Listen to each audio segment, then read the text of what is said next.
Pennsylvania, the battleground that could decide the election.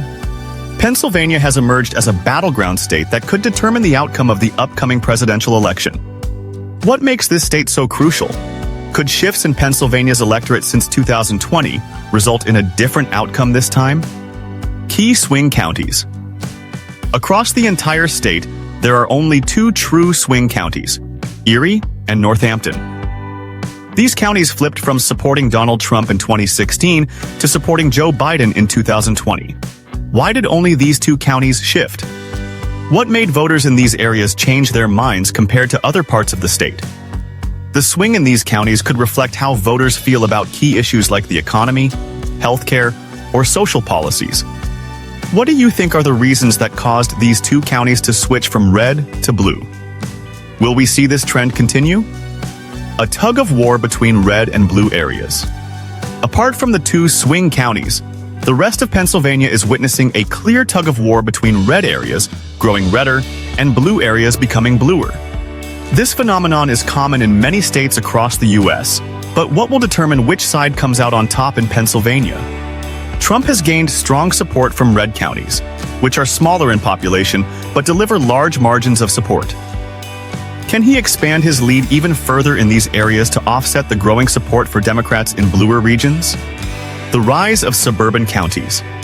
Democrats are banking on the suburban counties around Philadelphia, including Delaware, Chester, Montgomery, and Bucks.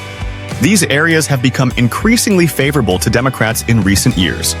For instance, in 2012, Barack Obama won these counties by less than 10 percentage points.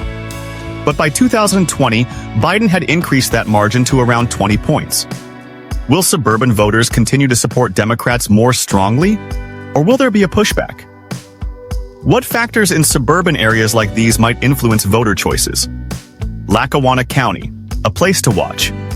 Another county to keep an eye on is Lackawanna, where the city of Scranton, Joe Biden's hometown, is located. Lackawanna used to be a Democratic stronghold, but support has significantly declined in recent years. Barack Obama won the county by nearly 30 points in 2012, but by 2016, when Trump ran, that margin had shrunk to just 4 points.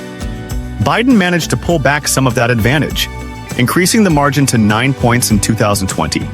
In the upcoming election, will the results in Lackawanna reflect the closer margin of 2016 or the larger margin of 20? How might this result impact the statewide race? Do you think Joe Biden can maintain strong support in his hometown? What will decide Pennsylvania? All these factors will collectively determine the outcome in Pennsylvania, and quite possibly, the outcome of the entire presidential race. Which factor do you think will be most important in deciding the fate of the state? Will it be the shifts in swing counties, the polarization between red and blue areas, or the changes in suburban and urban regions? Pennsylvania may not just be another state on the electoral map. It could be the key to who wins the White House. The final question is, who will come out on top?